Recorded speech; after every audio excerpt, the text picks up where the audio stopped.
Okay, well, good afternoon, everyone. My name is Bill Lester. I'm with University of Florida IFAS Extension Service here in Hernando County. And welcome to one of our So You Have 5 Acres classes. And the reason why we are doing this class is because we get a lot of questions at our office. And Matt works out primarily out of the Sumter County Extension office from people who are interested in starting a small farm. They want to start a pasture, they want to get into livestock.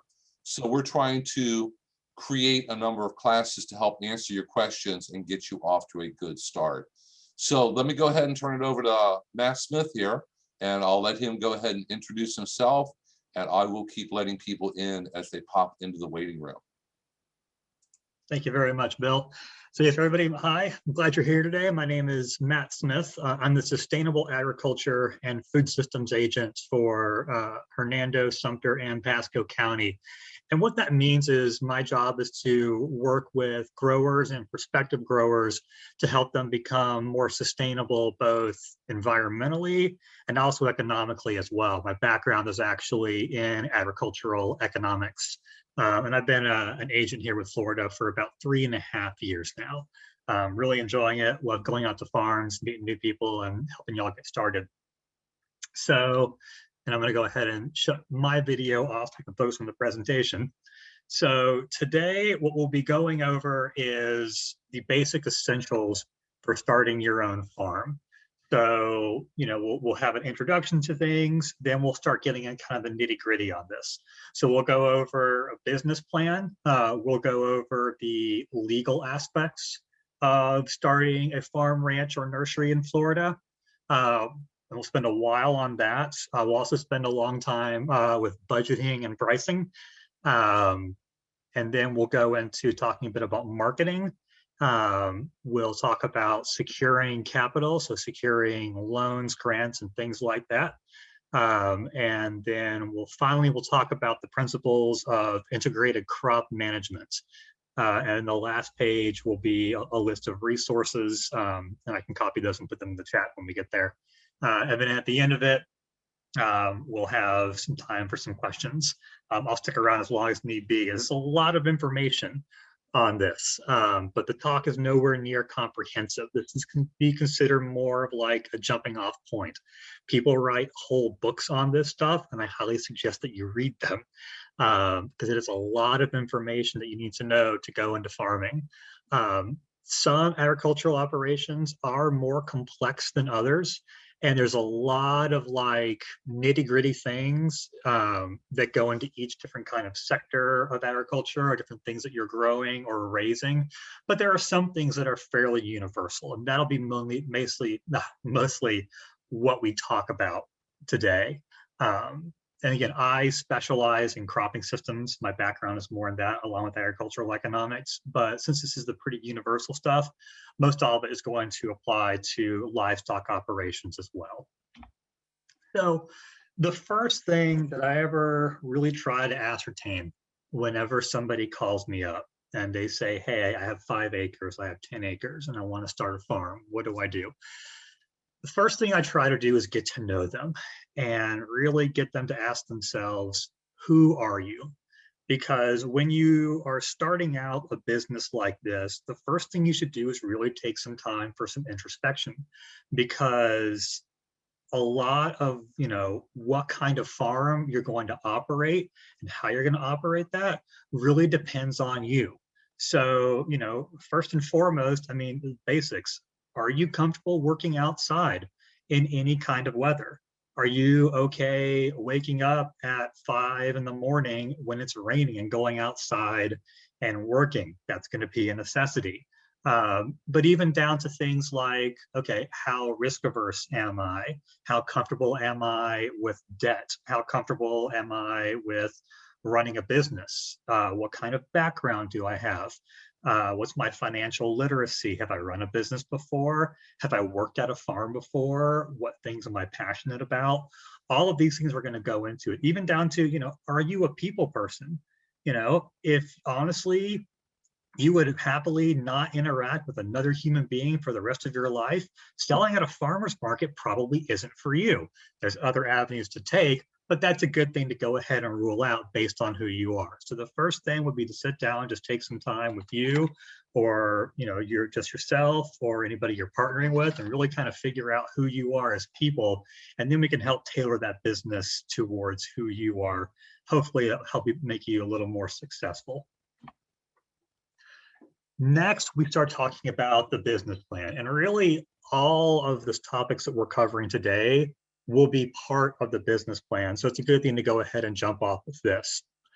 So the first things you'll see up there are a couple of links to websites and organizations that can help you out with business plan. There's a lot of really good resources online for how to write one.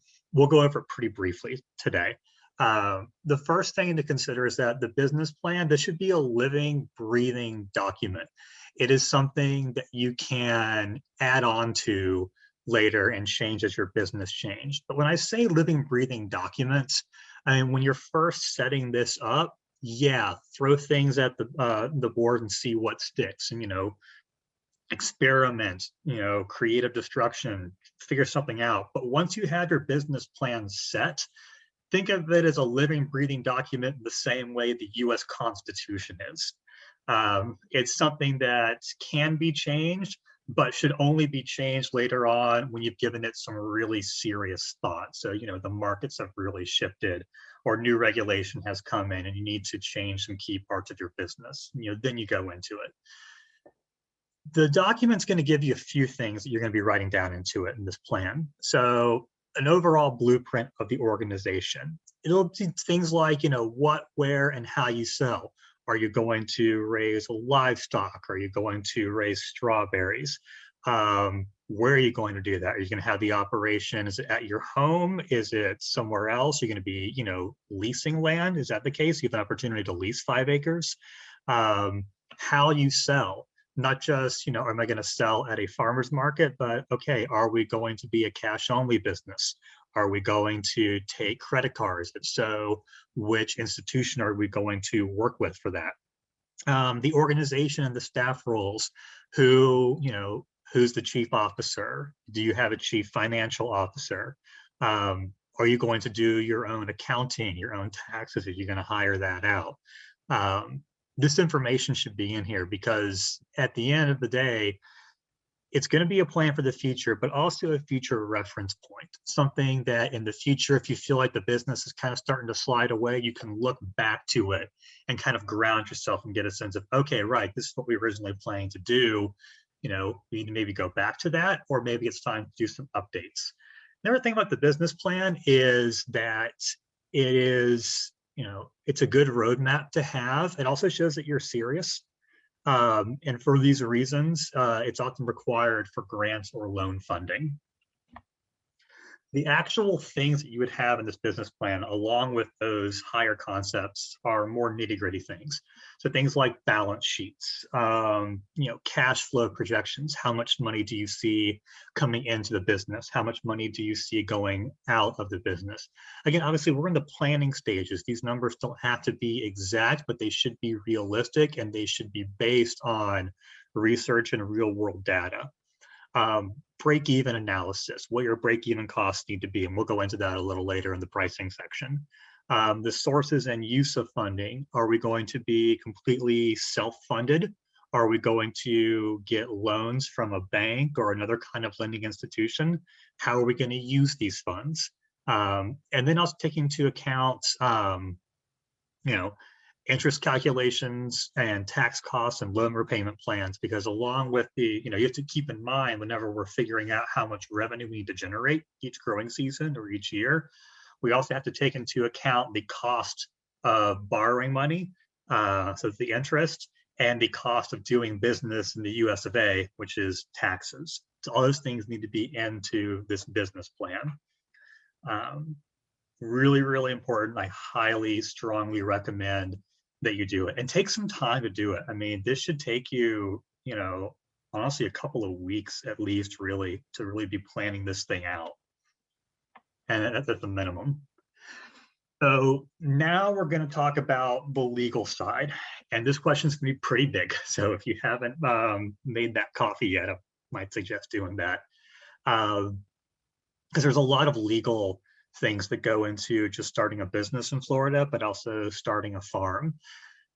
This is also a very brief overview from a non-attorney. I'm not an attorney. Please don't try to submit this PowerPoint presentation into court. Don't run into the judge and try to show it on your phone. The bailiff will tackle you. But basically, so in the next slides, we'll cover some of the overall things. Remember I said earlier that, you know, there's a lot of different nuances depending on what you're growing in Florida. These are things that mostly apply to everybody. So we'll cover things like zoning, business licenses and permits, agricultural workers, the agricultural classification, AKA the ag exemption for property taxes, AKA Greenbelt. I get a lot of questions on that. And then we'll touch on food safety, insurance, and pesticide licensing.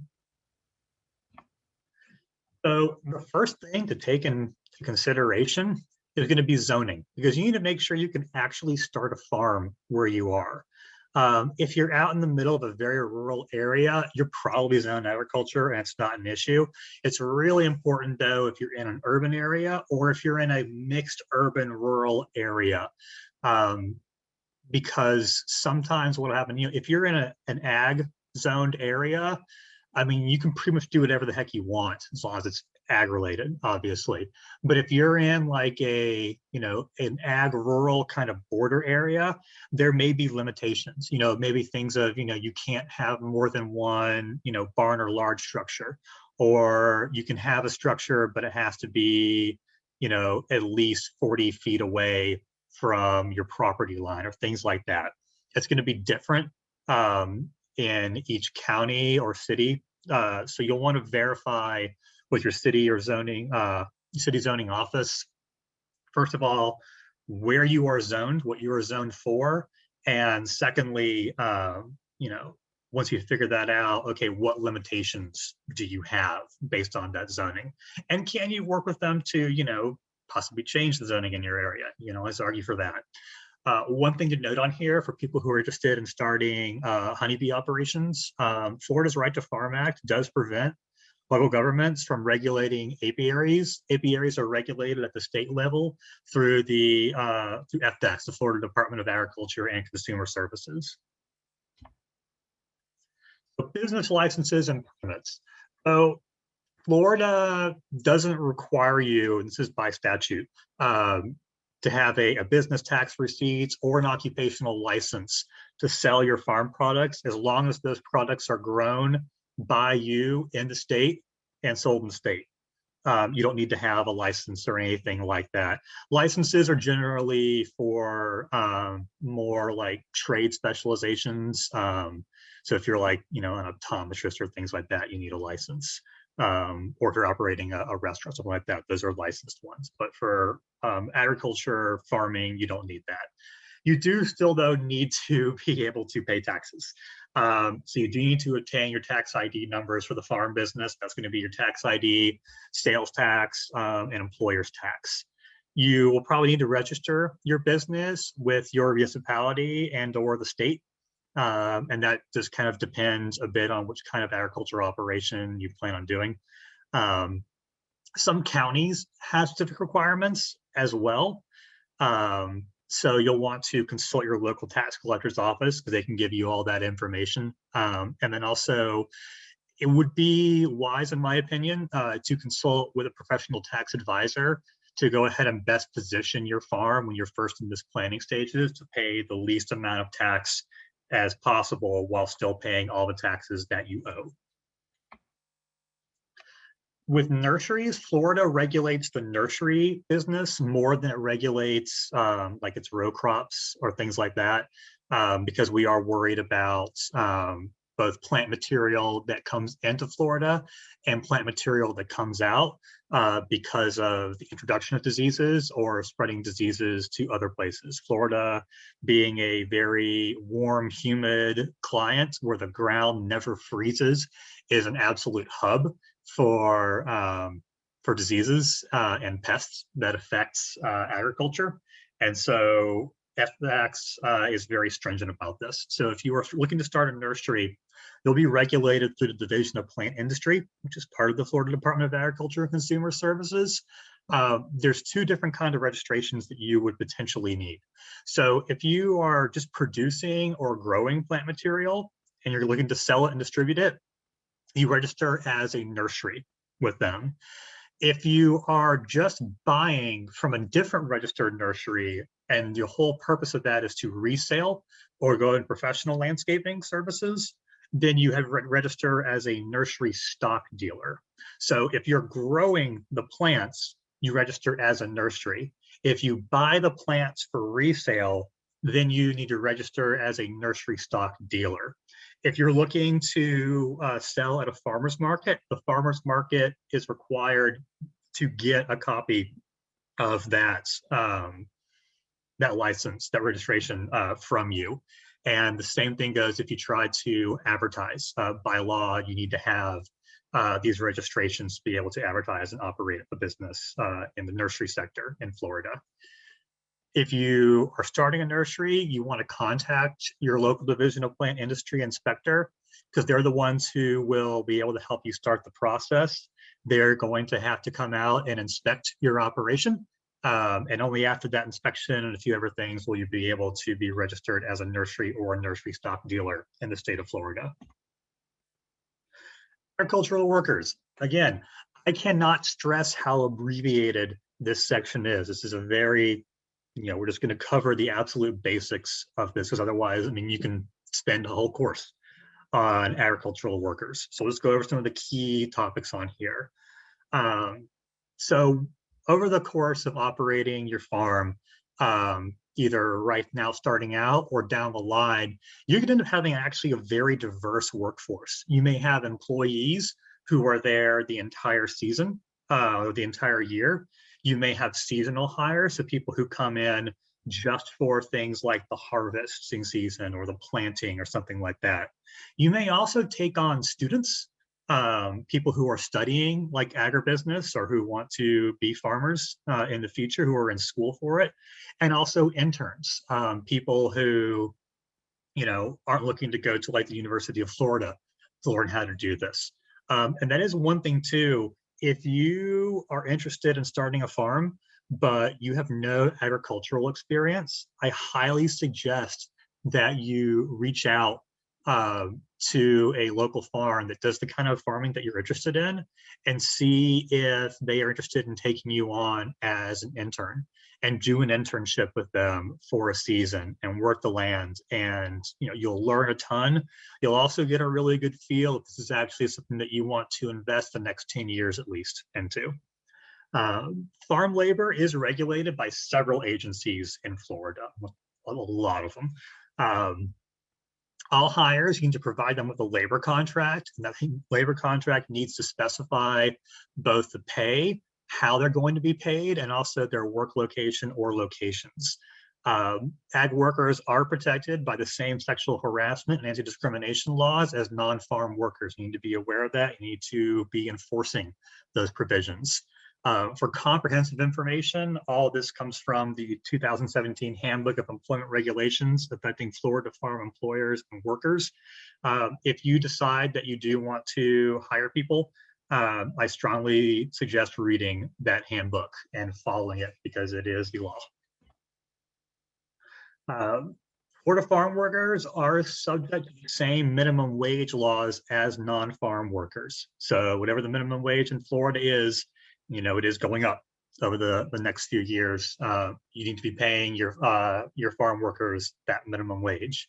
The wages need to be calculated on a weekly rate. You can use a piece rate payment system. So for example, let's say if you were growing strawberries and you were paying them by the flat or something like that. You can do that, but at the end of the week, the weekly payment you give them still has to at least average out to the Florida minimum wage. And if it doesn't, then you have to pay them the difference. Very similar to if you were operating a restaurant and you had tipped employees, you have the restaurant minimum wage is a lot lower than the regular minimum wage. and it's expected that the tips make up a difference. But if tips don't make up a difference, you as the employer have to pay that to ensure that they still get their minimum wage. You will be responsible for overtime if your workers are making less than $913 a week, or a little over $47,000 a year. And when you are calculating the hours that they work, there's not a lot that you can actually deduct. So if you're once they actually get to the job site, like at the beginning of the day, the clock starts. If you're transporting them around the field, or if you have another operation and you go to a different field, that transport time is working time. If a storm comes and you have to wait for it to pass, very common in the afternoons in the summertime, that is work time. And then any just like breaks, like a water break or a bathroom break or something that's under 20 minutes, those all are counted as work time by Florida law. I want to talk a bit about worker safety here. And then again, it's a whole other topic, just briefly. So safety for your workers, but also safety for you. So Florida can be a very dangerous environment to be working outdoors because of the combination of their high heat and also high humidity. You just don't sweat as well, so you don't cool down as well in Florida as you would in a more drier climate. You do have a responsibility to protect workers from heat-related illnesses. So water needs to be available at all times. You and your workers should be drinking water every 15 minutes, especially like in the summer, even if you're not thirsty at the time. You should also have rest areas that should be shaded. You need to know for both yourself and both the well-being of your employees to know the difference between heat cramps, heat exhaustion, and heat stroke, and have an emergency plan in place if that happens. So we're actually going to go through those now because they are very important, both for the health of your workers and your health as well.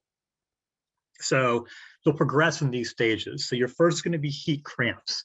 Like the name says, you'll start to get muscle cramping in either your stomach or your extremities, so your arms or your legs, and you may experience dizziness or headaches.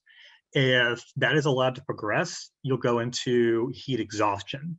So the symptoms of that, those include heavy sweating, nausea or vomiting, and then a fast or a weak pulse. If it progresses beyond that, it can go into heat stroke. This is the most dangerous, and it can actually lead to death if untreated. So the symptoms for that is you'll have very high body temperature. The skin will feel very hot to the touch. One of the key ways that you can kind of help to differentiate between stroke and exhaustion is that there'll be little or no sweating. The skin is dry. And that is a sign that the body's cooling system has basically shut down. You can also see fainting, loss of consciousness, and even convulsions. People who are experiencing heat stroke need to go to a hospital immediately. Now they got the fun part ahead of the way there. We'll start talking about something that I get asked a lot about, which is the agricultural classification, AKA the Ag Exemption, AKA Greenbelt. So the first thing is that technically it's not a property tax exemption. So if you say the Ag Exemption, that's technically incorrect, but it is a way that can lower the overall tax you pay on your property. Basically what it does is it allows you to exempt the or reduce the property tax payments on the acreage that is actually being farmed and is being used for farming. So your pasture, your field, your greenhouses, those are covered under this. Your house is not, and nor is your lawn. So that being said, since this can't be your lawn, it has to be the ag area. The Florida statutes are fairly unspecific about what actually qualifies for that. They simply say that the area of land that you're trying to classify as agriculture has to be used for a bona fide agricultural purpose. The power to actually determine if your land meets that bona fide agricultural standard, the ultimate resides with your county property appraiser's office. And they're the ones who you would need to contact if you want to go about classifying your land as agricultural.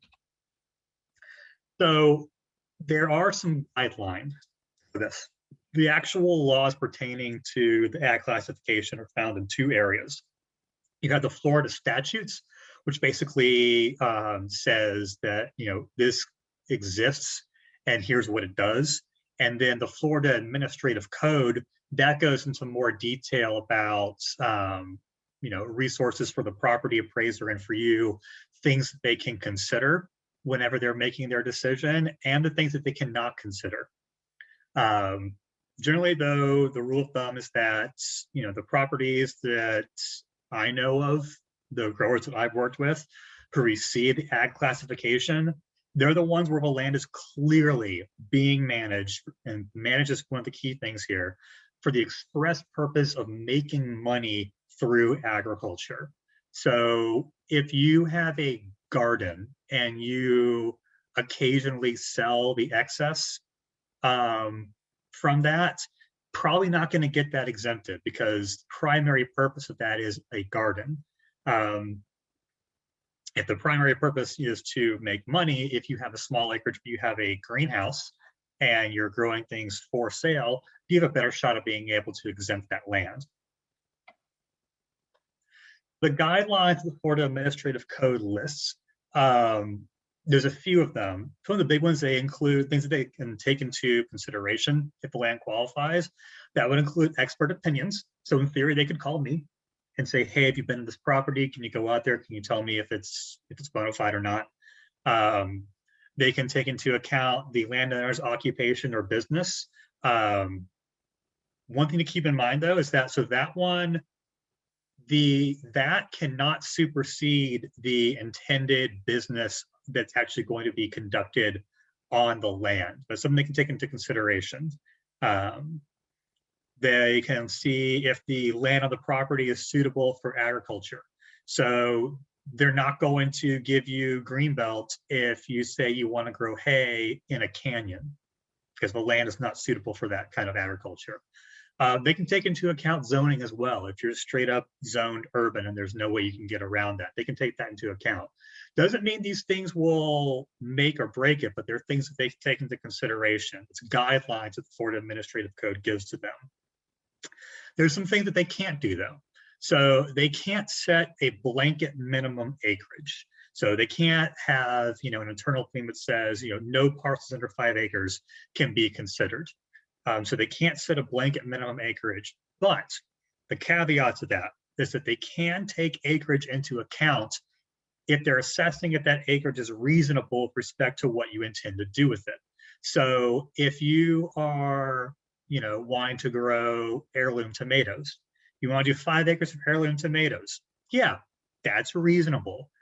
You can make money off 5 acres of heirloom tomatoes. Absolutely. But if you had 5 acres and you said you wanted to grow hay, hay is a very low revenue per acre crop. It is very unlikely that you could have an actual agricultural operation with hay on 5 acres. So they could take that into consideration if the acreage is an unreasonable size based on general agricultural trends in the area, but they can't set a blanket minimum. If you believe that your property meets the requirements for the ag classification, you have until March 1st each year to submit your application. The land has to have been an agricultural use since at least January 1st of that same year you applied. So if you were trying to apply this year, you would have had to be farming the land, or at least managing it or prepping it for farming by January 1st of this year. If you purchased property that was existing farmland, that ag classification did not transfer to you along with the deed, so you will need to apply. More info on that is at this link here, and don't worry about trying to click on it now. I'll have a page at the end of the presentation that has all of the pertinent links on it. But I get this question enough that I did write an article about it that goes into it a bit more in detail. Food safety. We take food safety very seriously in Florida, which is why I don't have any fun pictures next to this one. It's a lot of text. First thing we'll talk about here is the 2010 Food Safety Modernization Act. So Congress decided that the current federal food standards weren't enough. And so in 2010, they passed a law that created new federal minimum standards for food safety and agriculture, both at the growing level and also at the packing level. It also, again, oversees how the crops are grown, how they're harvested, how they're held in storage, how they're processed, and how they're sold. A farm food safety plan is not required by the Modernization Act. For short, we call it FSMA. It's not required, but it's highly, highly encouraged to do so. Your operation may not fall under it. So they had exemptions for smaller growers built into the law, which has gone into complete effect by now. There was a phasing in period where very large farms were affected first and small farms were affected last, but it's all gone into effect now. So farms are exempt from FSMA if, one, the produce is grown solely for personal or on-farm consumption, so it never leaves the farm. That's not covered. Your annual revenue is less than $25,000, and you grow crops that are not usually consumed raw. That's in quotations because it's actually lifted directly from the law. They have a whole list of crops that they consider not usually consumed raw. And the reason for that is that they're not usually consumed raw, and that means that they're cooked. They go through what in food safety we call a kill step. And that is a step like cooking it or boiling it or something that would kill off any kind of pathogens, particularly E. coli. And those include crops like cereal grains, potatoes, artichokes, things like that. Farms are considered qualified exempt. So it's kind of the next little step up from FSMA if your annual revenue is between $25,000 and $500,000. And if more than 50% of sales go to what's called a qualified end user. So a qualified end user is, it can be difficult to explain, but the shorthand of it is you're not going through a distributor. So you're selling directly to the end user. So in that case, if you were at a farmer's market and you were selling directly to somebody and they're going to take that food home and cook it, they're a qualified end user.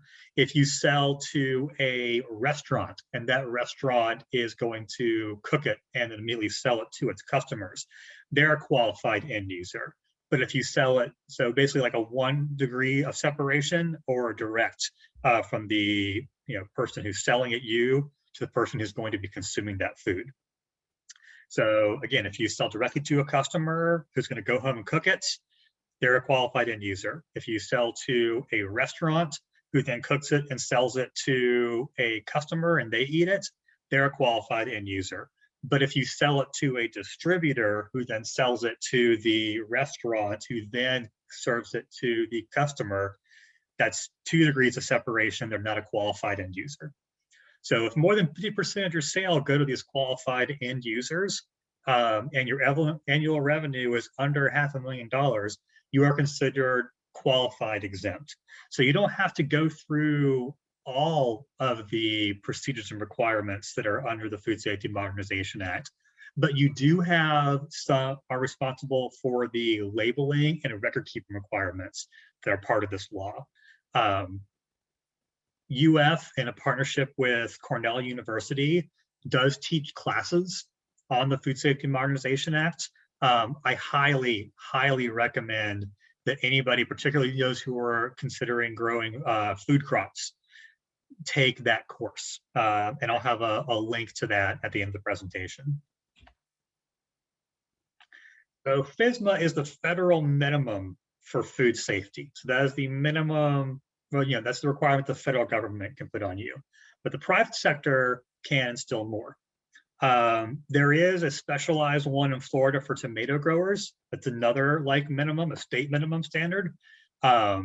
and that's called TGAP. It's the Tomato Good Agricultural Practices rule. That only applies though to tomato growers who are selling more than 2 25-pound boxes of tomatoes per customer per day. So if you're selling more than that, you do have to follow TGAP regulations. But a lot of that has to do with harvesting and then also like washing, making sure that your wash water is the correct temperature, because if it's the wrong temperature, your wash water can actually get absorbed into the tomatoes. So food safety things like that are just for tomato growers. You have to follow TGAP. So beyond those state and federal minimums, some of your buyers may require stricter third-party audits. These are from private food safety certifiers. The most common ones are going to be the Global Safety Food Initiative, GAP and Global GAP, and the Safe Quality Food Institute. So again, the federal government oversees the Food Safety Modernization Act. Florida oversees those good agricultural practices, and those are the minimum food safety things that you have to follow. But some buyers, and usually any distributor that you're selling to, any institution like a school or something like that, and potentially, even the restaurant you're trying to sell to, they may want you to go a step beyond those federal and state minimums, and they may require you to have a third-party audit from one of these auditors in order to be able to actually sell to them. So again, FSMA and TGAP between tomatoes, those are your minimum requirements. You do have to do those if you fall into the right, the certain categories we talked about on the last slide. But somebody that you're trying to sell to may require stricter provisions, and they may require you to go through one of these third-party audits. Now we're going to talk about insurance. There's not a lot of insurance that you are required to have as a farm operator, but there's a lot that we kind of recommend. So Florida does require workers' compensation insurance if your farm has 6 or more regular employees and or you have more than 12 seasonal workers who work more than a 30-day continuous period. Then you would be required to have workers' compensation insurance. So no other insurance by that is required by law. However, there's some that we really recommend that you do. One is a limited liability insurance policy. That limits the amount of liability that you may personally be responsible for in case somebody gets, God forbid, gets sick from eating your food or something like that. Highly recommended for anybody. It also can be required by either buyers or certain farmers markets to either sell to them or to join that farmers market. Another one is premise liability insurance. So this protects you if somebody gets injured on your farm on premise. We strongly recommend this, especially for agritourism operations, where you're going to be having members of the general public on site. Agritourism operations, they are somewhat protected by Florida statute, but they, in today's legal climate, honestly, that legal statute doesn't really protect people enough. And it's recommended that anybody doing an agritourism business should have at least a $1 million policy with a premise liability insurance. Other ones, potential, so farm equipment insurance, your tractor breaks down, things like that. And then one you may be familiar with, crop or livestock insurance. So these can help pay for crop losses based on weather. Some are revenue based, where if the price of an agricultural good falls by a lot, then you may still get some percentage of what you would have made if prices stayed the same. There's coverage for individual crops. There's coverage for whole farm. We recommend them in principle. However, in practice, a lot of times with small farms, they're too efficient and so too expensive and not very efficient for small diversified farms. It's absolutely worth exploring them and seeing if it's a good option for you. But a lot of small farmers that I work with, they found that it was not in their best interest And instead they do self-insurance, which can be risky, but they put that into their budget and they put that into their pricing plan where they know that they need to make a certain amount of money each year to put into that self-insurance fund so that they can use it when they need to. But you can't always rely on a disaster being declared where the federal government may come in, because even if they do declare a disaster in your area, let's say there's a big freeze or a hurricane comes through, if the USDA is overseeing this, and usually they're the ones who are overseeing disaster assistance, they are going to be basing the amount of money that they pay you on the wholesale price of your good. So if you are selling at a farmer's market, you're selling at retail prices, and let's say you're selling, something for $1 a pound. Well, the wholesale price of that item may be 25 cents a pound, and the disaster relief may only provide half of that. So you may only get 15 cents a pound.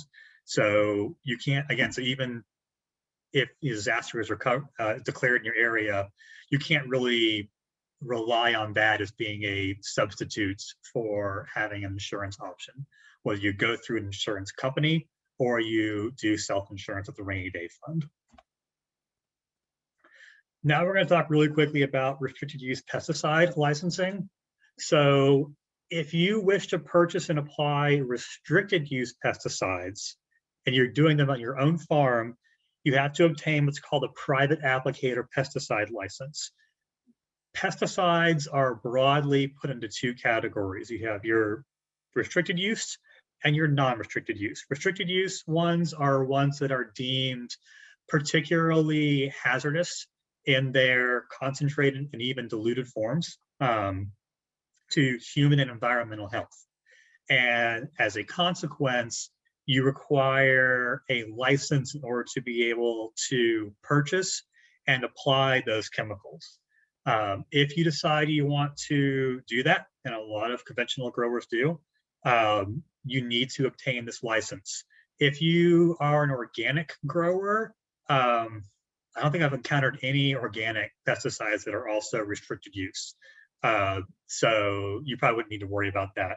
But even if you're not looking to put down really like heavy chemicals, as a professional grower, you may be finding it's a lot more economically efficient to buy, for instance, a 55-gallon drum of highly concentrated, let's say Roundup. We'll use Roundup as an example because you can buy it in the store in its diluted form, and you don't even need any kind of license for that. But if you buy products like that in their concentrated form, in their highly concentrated form, they can be more hazardous, and therefore you may need a pesticide license in order to buy those concentrates. And buying those concentrates can save you money in the long run versus buying the less concentrated, non-restricted use formula.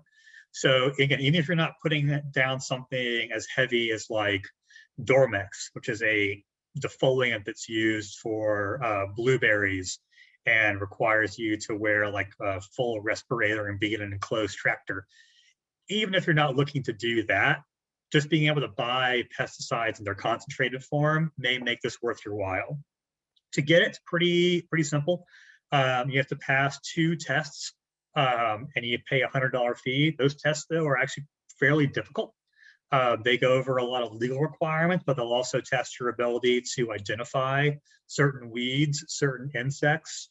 They'll test your ability to calibrate equipments. There's math sections.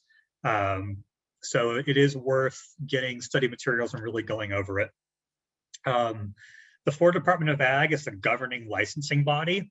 So they're responsible for issuing licenses, renewing licenses, and enforcing pesticide laws. IFAS Extension has a role with it. Our role is we provide the testing. So whenever you're ready to test, you schedule the exam with us. We also, as educators, provide review classes, and we also offer continuing education unit opportunities. So you can renew any pesticide license either by testing again or with a certain number of continuing education credits. You can get those credits through attending certain classes, either by UF Extension or by other organizations. Now, we're going to talk about budgeting and pricing. And we'll go into some detail on this. This is going to be pretty big because you have to remember that, you know, farming is at its core, you're operating a small business. And so you need to take into account your budgeting, your financial planning, and also your pricing, how you're going to price the items that you're selling. So this is going to be very time consuming for you. It'll take up a good part of when you're putting together your projections and your business planning. Absolutely necessary to be able to succeed in this industry. If you're not financially minded, that's okay. Not everybody is. You really want to work with somebody who is. And whether that means working with a partner or a spouse or a family member, or even hiring a professional to help you do this, I really recommend that whoever's putting these projections stuff together is comfortable with numbers, and, you know, bonus points that they actually enjoy Excel spreadsheets like I do. And that's why I'm an economist. So the next few slides, we'll start to we'll go through some terms you'll need to know about. We'll talk about understanding economic depreciation. We'll talk about how to calculate the break-even price of an item. And then we'll talk about some pricing strategies you can employ as a business. Understanding of depreciation. So depreciation is an economic measurement of an object's loss of value over time. Because over time, things break and things wear down. And a lot of things can wear down at an expected rate. So we need to anticipate this. We need to start saving for that new tool now when the current one that we have no longer works. And yes, that picture is me hanging upside down on a shade tunnel. That shade tunnel was about 7 years old and it needed a quick repair being done. And I couldn't get the ladder, so I just climbed up it. But yeah, so if, you know, an example here, so if the tool has like a 10-year lifespan, and we'll say it costs $10 to replace that item, we need to make an additional $1 per year to be able to replace it. Depreciation is often expressed as a percentage. So in our example, that's 10% depreciation on that item because it depreciates $1 every 10 years. 1 divided by 10 is 10%. The break-even price. Break-even pricing is when you price an item where it equals the total cost that it took to produce it. The actual formula for that is our fixed cost divided by the number of items we produce plus our variable costs. We need to know the full cost of producing the item. This gets complicated, so we'll go through some of our terms here. So the first one is capital. So in economics, capital means long-run assets. So these are big investments like buildings and machineries, your tractor, your PTO attachments, which that's the things that you hook up to the back of your tractor, like your tiller or things like that, or items like a greenhouse, really like big long-term investments referred to as capital. Fixed costs are costs that for the most part don't change if we produce another unit. So this is like our land rent or our taxes on the land, loan payments, things like that. You know, if we have a loan and that loan requires us to pay, you know, $200 a month, that number doesn't go up and down if we produce another batch of strawberries or another heifer, or, you know, another ornamental plant. Each one item we produce doesn't change the fact that we still pay that $200 a month on our loan payment. Those are all considered fixed costs. The opposite of those are variable costs. So those are costs that change if we do produce more units. So if I produce, 100 more strawberries, where I'm going to need to fertilize more plants to do that. So I need to add more fertilizer for that. I need to have more packing crates in order to put those 100 more strawberries into. I need to have more labor in order to pick those extra strawberries. So as the amount of items I produce varies, so does the amount of items that go directly into supporting each new unit of that. Fixed costs and variable costs. So if we take those fixed costs that don't change and we divide them by the total number of items produced, plus the variable cost, the cost that it costs that the cost that it costs us to produce one more unit, that's where we get our break-even price. So that's how we figure out, okay, $2 went into producing this pound of blueberries, and $2 is what we could sell it at, and that just recoups all of our costs without getting any profits. That's a break-even cost. The important thing to know is the break-even cost doesn't care what your neighbor is selling their produce for. This is a reflection of your firm's capacity and your firm's efficiency. It has nothing to do with the rest of the market. It has to do entirely with your firm and what it costs you to produce each item that you intend to sell. You can price above the break-even price if that market allows it, and you really want to, so that you can have some kind of profits that you can reinvest into your organization. You can also price below the break-even price, but keep in mind at that point you're taking a loss, so you need to do that only as part of an overall pricing strategy. So, and we'll go into pricing strategies in the next slides, but it should be strategic. For example, happy hour at a bar. When you buy food at a bar, usually, chicken wings are cheaper at a bar than they are at a restaurant. And the reason being is that they usually are selling you that food at a little bit of a loss, but because you're staying there, you order more drinks, you stay a little longer, the drinks are marked up. And so as a result, even though they're losing money on the food, they more than make up with it with the drinks. So that's a case of pricing below the break-even price, but as part of an overall pricing strategy for your firm. But what if your break-even price is not competitive? What if you can't just compete on price alone?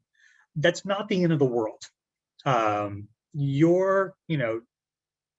the most part, depending on what you're growing, as a 5-acre operation, or less, if that 5 acres includes your home and your lawn and things like that, you're not going to be able to compete on price the same way that a very large producer would be able to. Your costs of producing an individual item may be larger than somebody who has a larger operation. That's okay, because there's other things that you can compete on. This goes a bit more into your marketing strategy. You can compete on quality or the perception of quality, novelty, producing crops that other people aren't, your brand image. So, are you a local operation? Are you a veteran-owned operation? Are you organic? Things like that. Those are other ways you can compete in the marketplace that don't just rely with competing on price. Because the big thing to remember is that if price is all that mattered, Folgers would have absolutely buried Starbucks years ago. For the price of, the largest, iced mocha latte you can get at Starbucks, you can get literally 15, 20 cups of Folgers. But Folgers is still around, and Starbucks is still around, because Starbucks positions themselves as a more quality luxury product with a certain brand image, and that works for them. There's other ways to compete aside from just price. So I developed an example here that's kind of just irrespective of what anybody plans to probably do here, just how you would calculate the break-even price and some of the things that might go into it. So in this case, we have somebody who's starting up a cottage food business, and they have decided as part of their business plan, where they're operating out of a household. What are they selling? Blueberry pies. How much are they going to sell? 3,000 pies a year. And where are they going to sell it? At a single farmer's market. And then they have, what are their goals? So they want to cover 25% of their $1,000 monthly household rent. So these are the things that the business has already decided who they want to be, what they want to do. These are part of their goals that are in their business plan. And then we look at a really simplified kind of business here. So capital investments. Okay, so they already have their oven, their stand mixer, and their utensils. We have, one oven, price is $1,000. Okay, let's say for the sake of simplicity, all of these have 10% depreciation. So we know that in the year, and each year, we need to make $100 to cover the cost for placing the oven in 10 years. And we need to make $60 to cover the cost of a new stand mixer in 10 years. And the utensils free as well. So our capital investments were $162.50. Those are part of our fixed costs. Our rest of our fixed costs, again, they don't change with how many pies they produce. So rent doesn't change with how many pies you produce. And again, though, we're only trying to cover $250 of that rent, 25% of the 1,000. So we need to make sure that our fixed costs on here are $3,000. Our market association dues that are due to the farmers market where we sell at, we sell every single week. We keep those into account. Those don't change with how many pies we produce. And then gas to and from the market. With gas, yes, gas prices do change. In this case, you would calculate the average price, but understand that no matter how much you're growing, it's going to still cost you to drive to the market there and back each week or twice a week, depending on how many markets you go to. Those are all part of your fixed costs. And then we look at the variable costs here. So labor, each time they produce a new pie, they're going to have more labor. So in this case, we had 30 pies an hour that a person could do. It's $11 an hour we pay our workers. So our labor costs right now are $1,100. And the same thing goes for our flour and our blueberries. We figured that out there. So now we have our total fixed costs here and our total variable costs. This is a very simplified version because in this one, we're only producing one product. So we can actually really simplify this and take our total annual cost of production and divide it by the total number of pies that are sold. And we get our break-even price of $2.43. But if you are going to be selling multiple different kinds of products, if you are a mixed vegetable farm or something like that, or let's say you sell zucchini and you also sell blueberries, those have very markedly different variable costs when it comes to producing them. So your fixed costs are going to remain the same, your cost of going to market and things like that, but you would need to actually separate out the variable costs of each item you're producing and determine your break-even price that way. Again, this is something you'll want to go into further to make sure you fully understand it. I just wanted to make sure that you had an overall understanding of what the break-even price is, how we use it in determining our prices, and had a basic grasp of how to calculate it. So getting into pricing itself. The pricing is part science, that was the math part, and it's also part art. It's part knowing where you're selling, figuring out what the market is demanding, how much people are willing to spend on your individual product.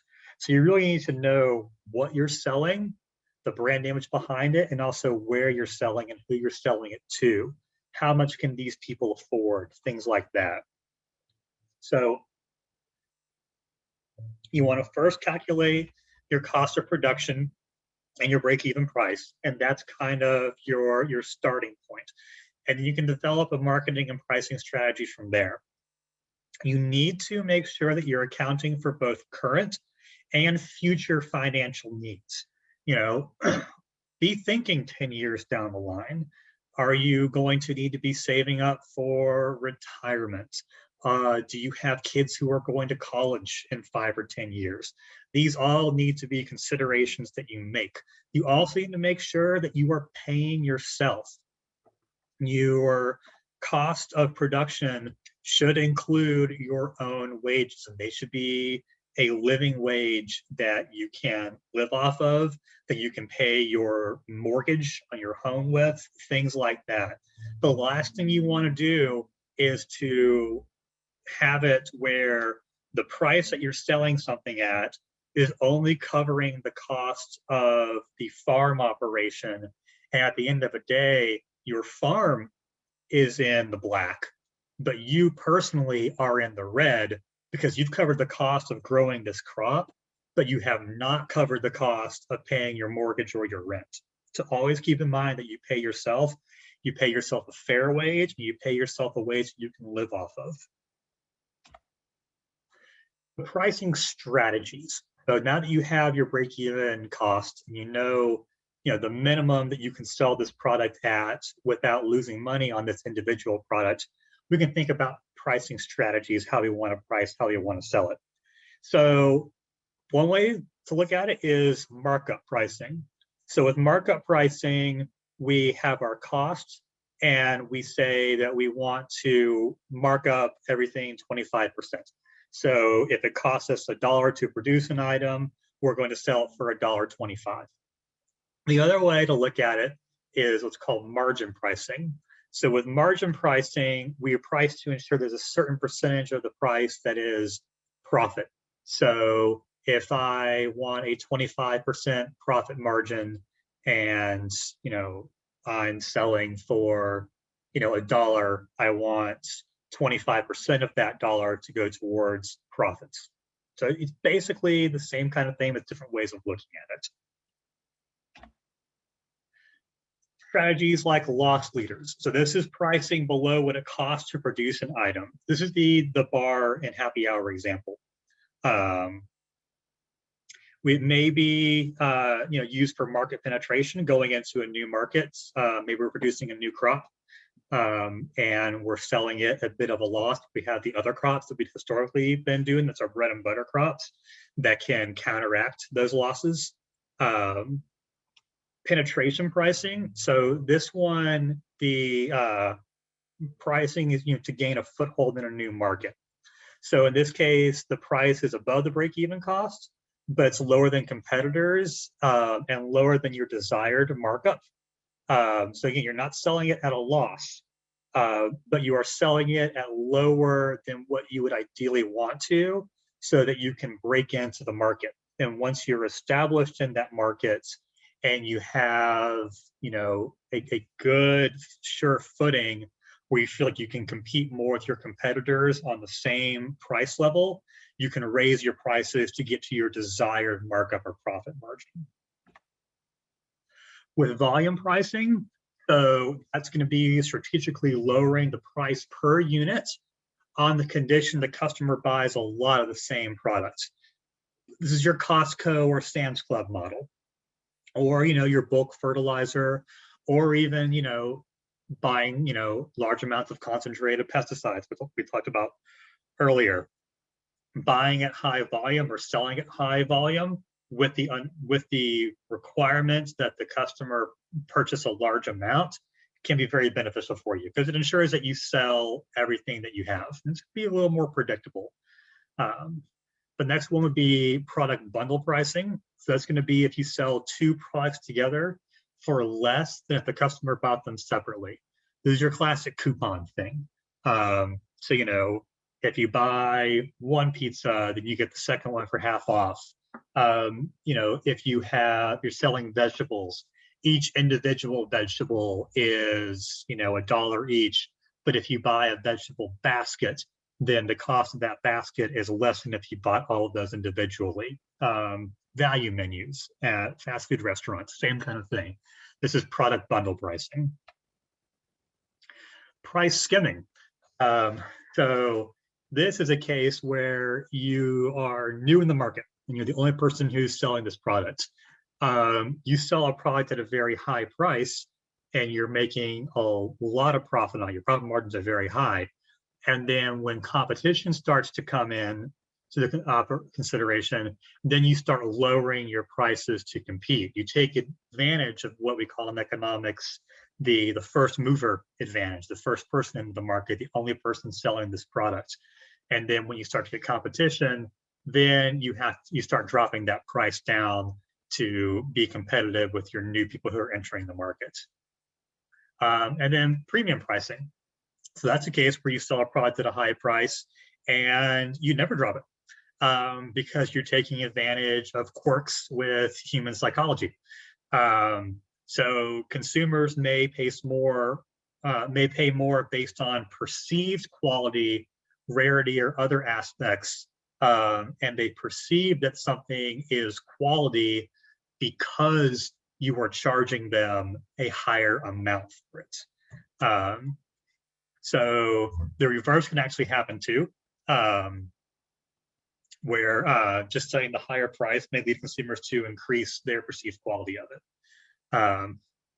So premium pricing, just selling that at a high price forever. If you can work it out, good on you, man. Market price research. So we're going to actually be needing to go out and figure out what your competition is, because you're, for most of you, you will be growing an established product. So you need to figure out what current prices are at. There's a couple ways you can do this. So one is just going, on foot. Go and visit farmers markets. Buy from growers there, or just check out the prices, and get a good idea what the quality level is and what the prices are, and look to see if at the end of the day which stands are completely sold out versus which ones that aren't. Compare the prices between the two of them. These are ways that you can kind of gauge what the public's appetite is for how much they're willing to spend. You can also look online. So the USDA does have reports that they do a few times a week through the Agricultural Marketing Service. And they'll actually give you retail prices, and then also prices at the terminal market and the shipping point at freight on board prices. These ones are more if you are going to be looking at potentially selling through a distributor, because these are getting closer towards wholesale prices. Straight into marketing now. So direct marketing versus intermediate marketing. Most of y'all will probably be doing direct marketing. So you're selling directly to end users. So farmers markets, restaurant sales, having a retail nursery, something like that. The benefits of these is you can get your best optimal pricing. You can sell higher price per pound than if you were selling through a distributor. In several cases, the customer has a bit more of an allowance for product defects. You can sell your ugly tomatoes at a farmer's market much better than you can at a grocery store. And, a lot of times too, you can be getting cash. Issues with it are it's time consuming. You have to do a lot of your own marketing. If you're doing a farmer's market, you have to go to that market, and a lot of people go to multiple markets a week. It does require people skills. You need to be developing a relationship with clients. You need to be the face of your business. And you usually need a diverse product portfolio. People like to be able to get a lot of things at one place. So if you're just selling one product, it may be difficult for you to compete, especially in like vegetables. Now, if you're doing something like honey or eggs, it may be a little easier. You're just selling that one product, but certainly something like vegetables, folks don't want to go to a different stand to get each individual vegetable. So having a diverse product portfolio can really help you out. Intermediate or indirect marketing, you're selling to a middleman, so distributors, institutions, etc. The plus side is that they're often going to buy everything you have. So it's not going to be like at a farmer's market where at the end of the day, you may have unsold produce. They also have reduced marketing costs. You only really have to worry about chasing a couple of buyers here. They'll take care of them selling everything to everybody else. You don't have to worry about that. You're getting paid for what you sell them. They do require consistent, large quality sales. No ugly tomatoes here. They generally pay lower prices per item. They also are going to likely require that food safety compliance and a third-party audit.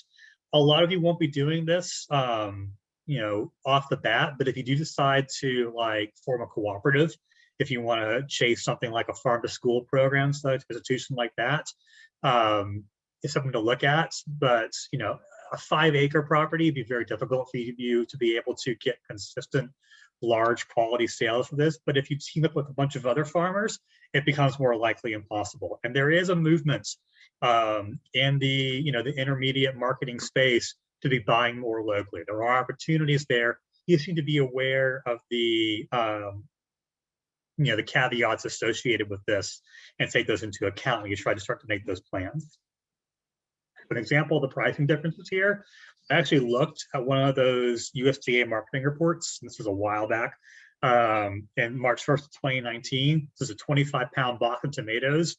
So at that shipping point in Orlando, it was $11.95 for that box, which is about $1.48, 48 cents a pound. That terminal market, where it actually is going out to grocery stores and things like that, it was sold for 60 cents a pound. And at retail, which would be like your farmer's market or your grocery store level, $1.72 a pound. So there's big differences in pricing. It's obviously lower pricing in the intermediate marketing area. But again, we talk about, the Costco reference thing. Yeah, it's a smaller price per item, but they'll buy all of your items. That may still work out for you in the long run. So selecting your market, it's based upon a lot of different factors. Personal preference is honestly a big one. Again, if you're antisocial, a farmer's market may not be good for you. A farm stand might be fine. Usually people don't hang around the farm stand too much. Or, you may be more aligned to the distributor model. Or, you don't have to be the one who goes to the farmer's market. Somebody else in your team, your organization can be the one who's the face of it.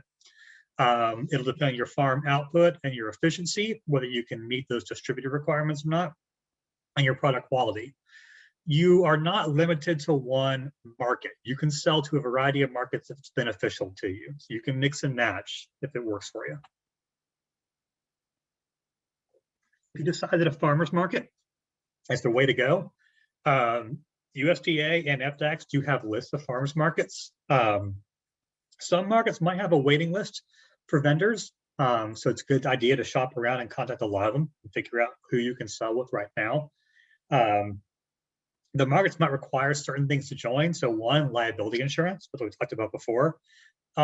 Copies of permits for crops that require them. So for example, your nursery license, things like that. If you are selling your products as organic, you need your USDA organic certificate. And then any other permits, licenses, or other requirements you would need for that crop that you're trying to sell. Markets might require what's called a county grower permit. So, if a market is trying to limit itself to only farmers who are actually growing their crops versus those who buy crops from others and resell it, you might need this permit form in order to join that market. You can get that from us at Extension. It's a pretty simple form that you fill out.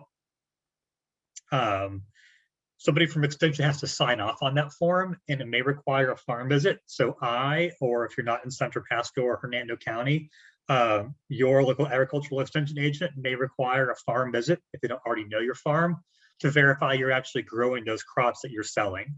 That permit might also be required if you're participating in like a state or federal program, like the Food and Nutrition Program or the Women, Infant, Children Program. They require that county grower permit. We'll touch on here, international trade. So ag products are an international commodity. When you start growing, you are entering an international market. Foreign competition during Florida's harvest window is increasing, and Florida's a really big comparative advantage to other growing areas in the world, especially in the US, is not so much our yields. Generally, we might actually have lower yields than other parts of the country per acre, but our advantage is that we have a very early spring. Central Florida, I mean, you're realistically, your last threat of frost is around February 15th. Sometimes you get that late February freeze, but it's becoming rarer and rarer. There's always that one cold front that comes through near the end of March. That's a question of how strong it is. But generally, we're able to produce and sell products when other people aren't. That market window is shrinking due to foreign competition. And that foreign competition does affect prices. Now, it affects some markets more than others, particularly it affects the wholesale markets a lot more. But if the price of blueberries goes down in the store, the price that you're going to be able to sell yours for at the farmer's market may also change as well. To the point that you are starting to see many farms blending wholesale operations with other forms like U-Pick and things like that. Or they might even start their own farm stand as well, where they can be charging higher prices to kind of offset losses from changes in commodity prices. Talking about securing capital, and this case is talking about money. So first off, there's a lot of different ways you can use to secure capital needed to start a farm. Talking about loans typically, if you have business experience already and you have good credit, you might be able to secure a basic bank loan. If that's not the case, there are other options as well. Other options might be more advantageous for you. One example is Farm Credit of Florida. So that is a credit union. It's a network of borrower-owned institutions. They specialize in providing loans to farms and to rural areas. They're a good place to start out. The Small Business Administration, they have small business, new business loans. Those loans, they can guarantee up to 90% of those loans. Those are mainly for working capital purchases. So, your cost needed to start up the operation that's not like land. The Farm Service Agency. So Farm Service Agency is like the county level representative of the USDA, and they're responsible for administering the programs that USDA has to offer. And among those programs are a wide range of loans and also grants. So remember, a loan you have to pay back, grants you don't have to pay back. FSA is always worth a call, worth checking out. They have some really good programs. There's also grants and cost sharing programs. So in a cost sharing program, you generally you pay the full price of an item, and then the organization offering the cost sharing program will then pay you back a portion of the cost of that item. Both the state of Florida and the federal government have programs to help growers, particularly to adopt environmentally sustainable policies and practices. We know that we want growers to adopt these. We know they're expensive. So we can help people actually pay for them with these cost sharing programs. So these are things that they can help with, like an efficient irrigation system, soil moisture sensors, even some of your greenhouses, like a high tunnel greenhouse that doesn't actually use any kind of electricity. Putting in cover crops, things like that. These are worth looking into before you buy or install anything. Some of these programs are specifically for retrofitting existing infrastructure, but some of them can be used for putting in new infrastructure. So it always helps before you put in your irrigation system to see if there's cost sharing available, because a lot of these things, they don't pay you after the fact. You enter into these agreements and then you buy the item. So always check into these beforehand.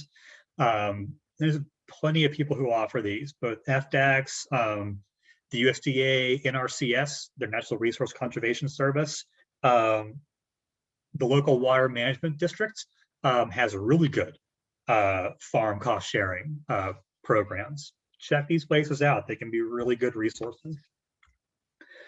Last thing we'll talk about today, integrated crop management. And this is a philosophy of farming that we really have been trying to move growers toward. Integrated crop management combines integrated pest management, which we'll get into in detail, and also economic sustainability. it's a holistic approach to land management. So we don't just look at the land as something to be tamed, but something to be harnessed. So we build a whole ecosystem on the farm where the land itself works to help improve your crop quality. It is hostile to diseases, so we don't have to spray as many pesticides, things like that. And also making sure that your land is working for you on a financial level in its most optimal way. And overall, this helps us to create a sustainable food system, because that is really, as a sustainable agriculture agent, that's my mission. My job is to make sure we have sustainable farms that not only are environmentally sustainable, but are economically sustainable. So once you start this business, you stay in business. Because if we have farms that are healthy, then we have a good sustainable food system where we can rely on a food source here in Florida. We'll start on the economic sustainability part. So this again begins before crop establishment. You can see we'll be kind of talking about some stuff we've already talked about. We're folding this in, what we've already learned into this approach here. So you're recognizing the farm as a unique business. The business and your household are one and the same. Your household may be on your farmlands. This is pretty unique among businesses in the US. And we need to take that into account when we're setting our goals. So what are your business goals? What do you want this to pay for? Do you want to be saving up again for retirement? Is a kid going to college? Things like that. What are your budget constraints? Do you already have debt that you're bringing into the table you need to take into account? What skills do you already bring to the table? So, do you already, have you had a small business before? Or have you worked on a farm or a nursery before? Were you in 4-H as a youth and you did a lot of ag product, project associated with that, and you learned a lot there? These are skills you already bring to the table. You need to acknowledge them and lean on them as strengths. And then also figuring out, again, what does the market demand? What are people looking for so we can make sure we have a marketable product? Budget planning, again, going back, identifying the budgetary needs of the business, but also your household and taking that into account. Also being very keen to recognize establishment costs. And different crops and different agricultural systems have different establishment costs. Oftentimes, the higher the establishment costs, the higher the value of that product, but you still got to pay those establishment costs. And a lot of times, sometimes you have to pay those all up front. Sometimes you can spread those out over the years with loans. You still have to take them to account then the interest on those loans and things like that. So all of your establishment costs need to be taken into account. And then also understanding things like a risk analysis. So are you planning for labor shortages? Are you planning for weather issues? Are you planting different cultivars and different crops to spread risk across the entire farm? So are you planting crops that harvested at different times so you don't have a labor crunch all at once? Or are you planting crops at different times so in case you get a late freeze, only some of those crops are affected and other ones aren't? Risk analysis is a huge part of starting a farm. It's its whole separate topic. We're touching on it very briefly here. The last section we'll talk about today, both in the whole presentation and integrated crop management, is something we call integrated pest management, IPM. Some of you may be familiar with this, but it's good to go over it. So this was a reaction to the pest management philosophies of the post-World War II era up into the 1960s, where we had all these new pesticides and they worked great. And we used them constantly, and we were trying to wipe out any kind of pest that came up, and it worked great for a while. And then things started to change as our pests started to develop resistance. And just trying to eradicate every pest in the field using pesticides didn't work anymore. So now we have a new strategy, and we're going to go over this in somewhat detail because regardless of what it is you are producing, this is a key concept that will help you down the line. So the first thing first is that this is going to be based on a concept of economic thresholds. So you are going to spray at the point which it would be more costly for you to not spray than to spray. Because again, spraying pesticides costs money, both in terms of the chemical purchases, but also in terms of the labor to put it out there. At a certain point, though, if your crop gets wiped out, it's going to be a lot cheaper if you had just sprayed and kept that crop there. You'll have different economic thresholds based on what you're growing. So if you are, instance, if you're growing tomatoes and you have a leaf spot issue, and it's only affecting the leaves and not the fruit, the customer's never going to see the leaves. So you can let that one, monitor it, but let that slide a little bit. If you're doing a nursery crop, on the other hand, you get into what's called an aesthetic threshold.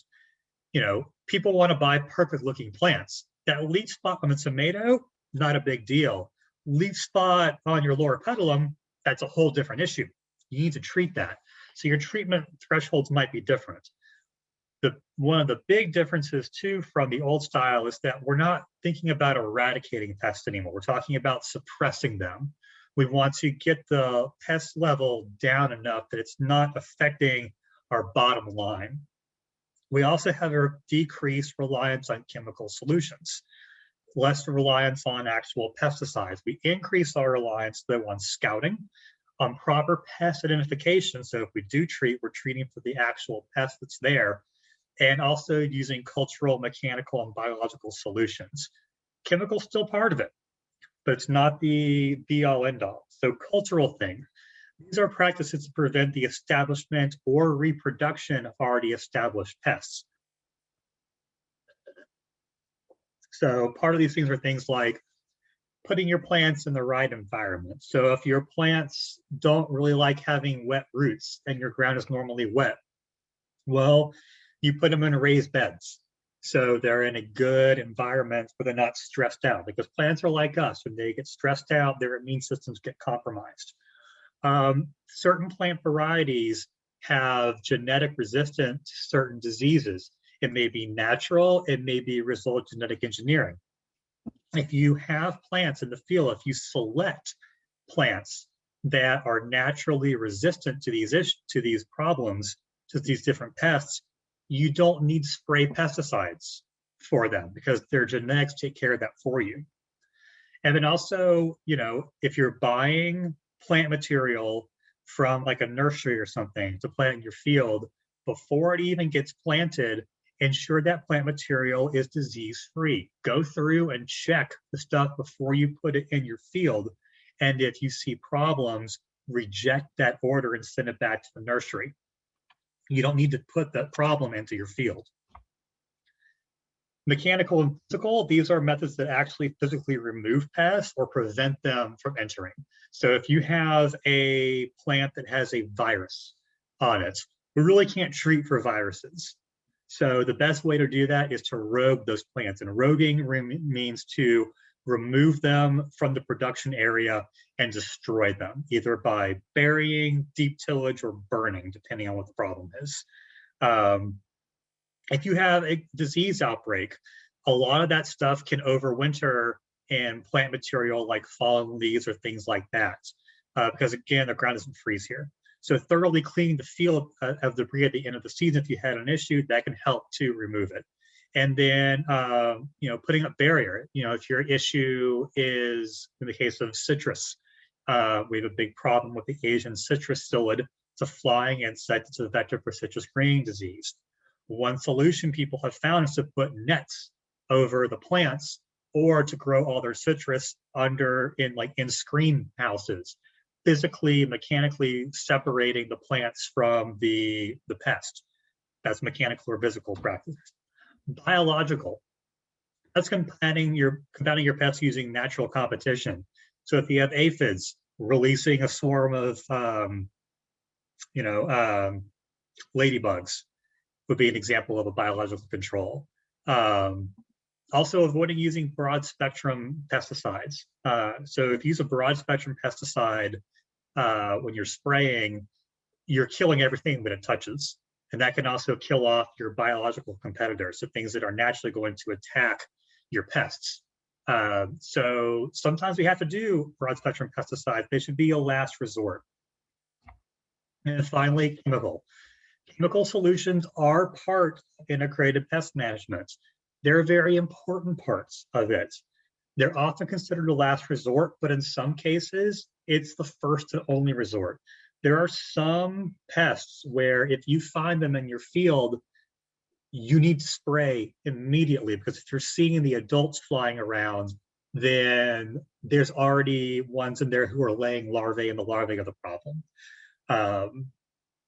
So sometimes you need to go right to them. But in general, we're trying to create an environment that is already naturally hostile to pests where we don't need to spray chemicals as often.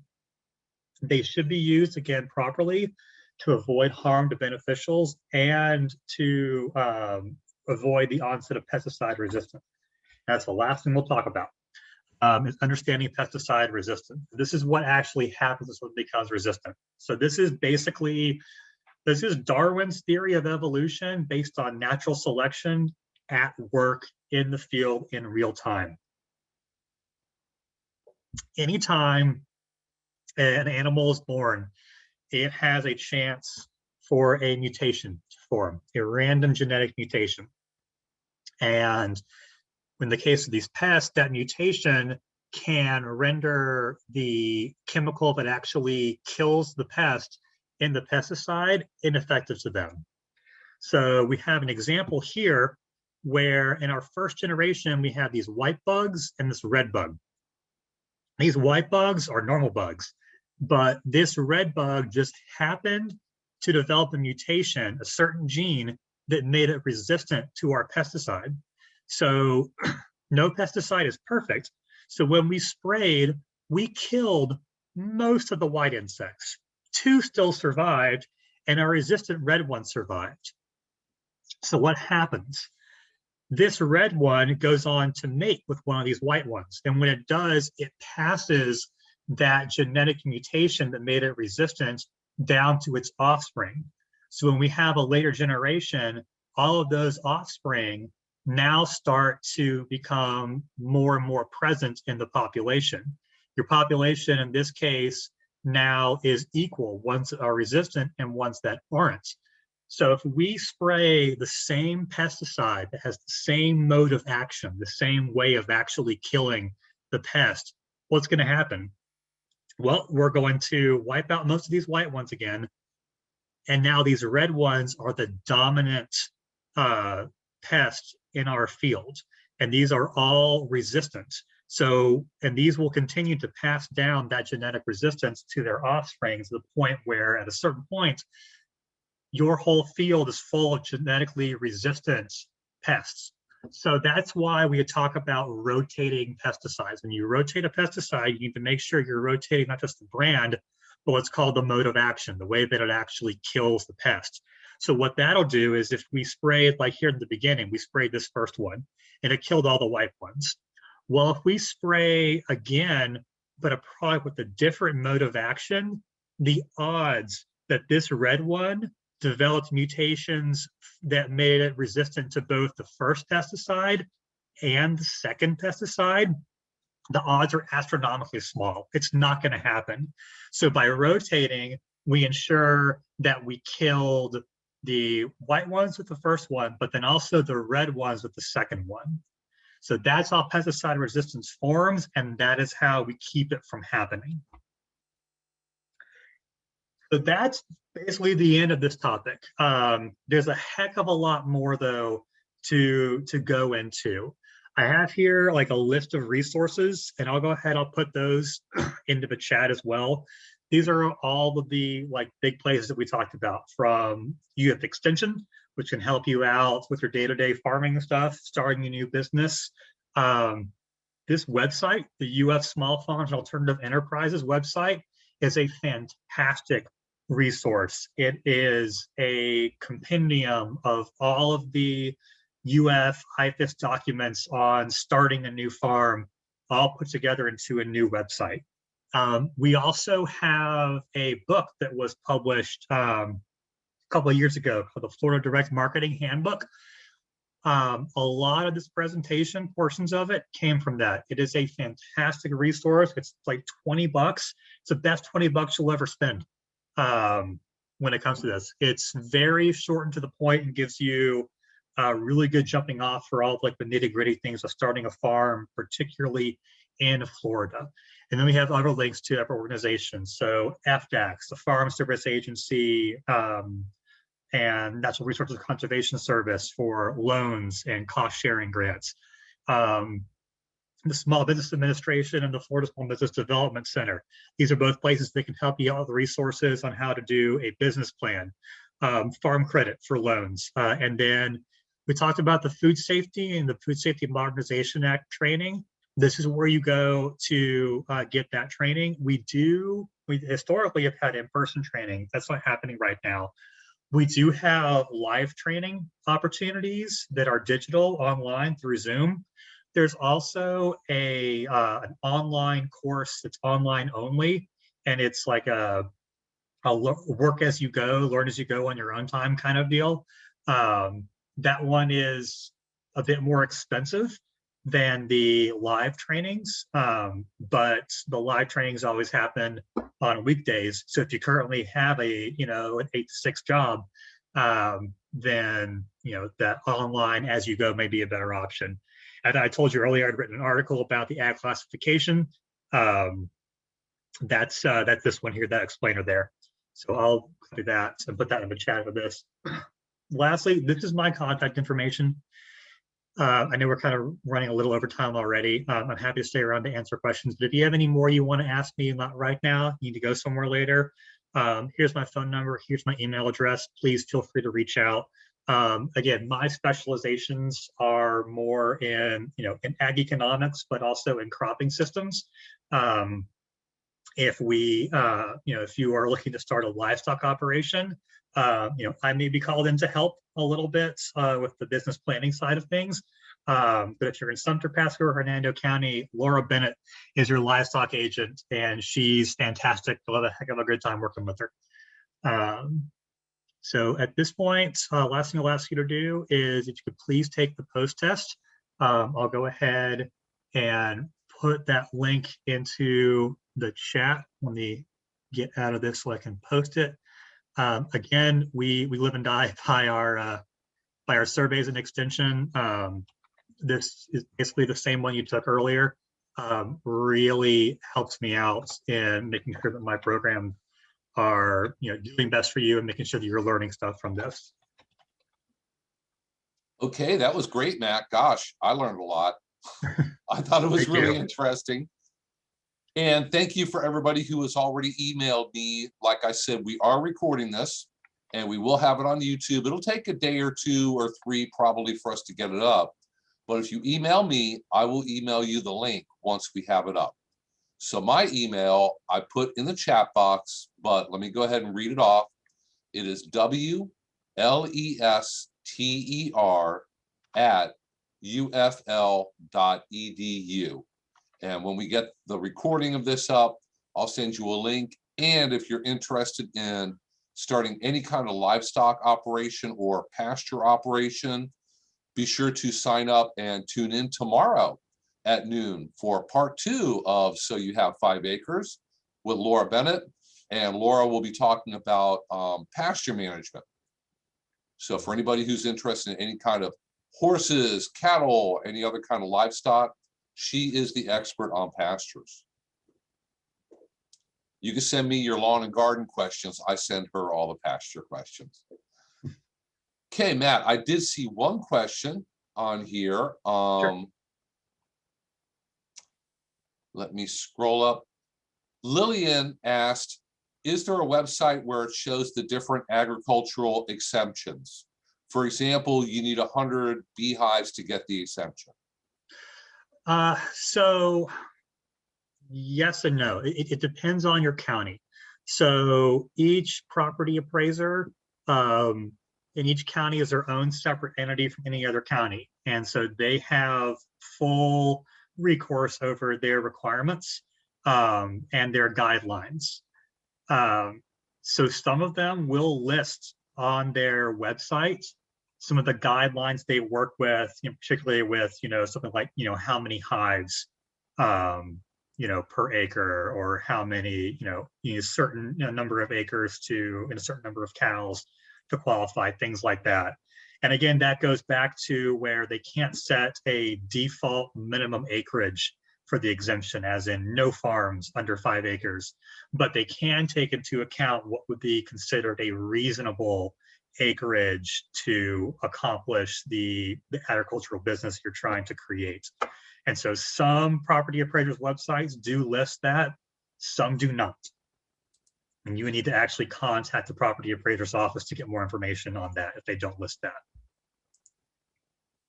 Okay. And somebody asked about tomorrow's class and a link for that. I just went ahead and posted a description about that in the chat box to everybody. And I'm not sure if that link is live or not. Let me go back and try copying just the link.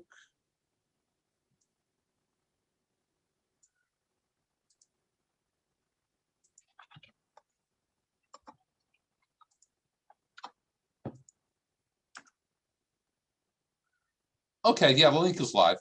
So I went ahead and posted in the chat box a link for registration for tomorrow's class with Laura Bennett on pasture management. And Heather would like to know, is it possible to get a PDF from you of the presentation?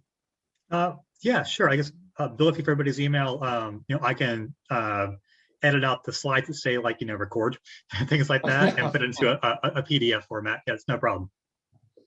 Okay, just go ahead and shoot Matt email or me, and we will get that to you. And Don asks, can you provide a resource for well water treatment for irrigation? For example, if it's very alkaline. Top of my head, I do not have that information on me right now, but go ahead and shoot me an email with it, and I'll be happy to help you get an answer on that. And I just posted my email in the chat as well. Yes, we do have a district-wide water resource agent, Yi Lin, who I'm sure could help with that. Yeah.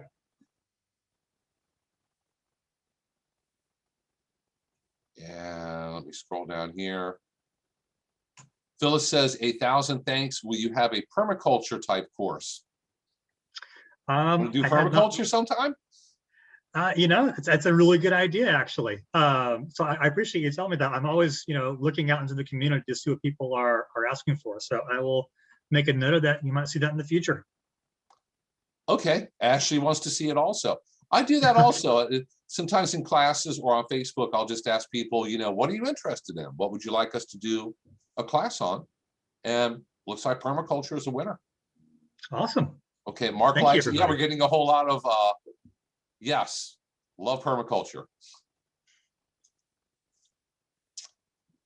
Okay, I don't really see any other specific questions on here. So everyone, thank you so very much for tuning in today. Please be sure to register and come back tomorrow at noon for Laura's presentation. Matt, thank you very much. I thought that was great. Thank you very much, Paul. I appreciate you having me on. Okay, great. Thanks, everybody. We're going to go ahead and go now. And if you have any more questions, just go ahead and get in touch with us by email. Thanks again.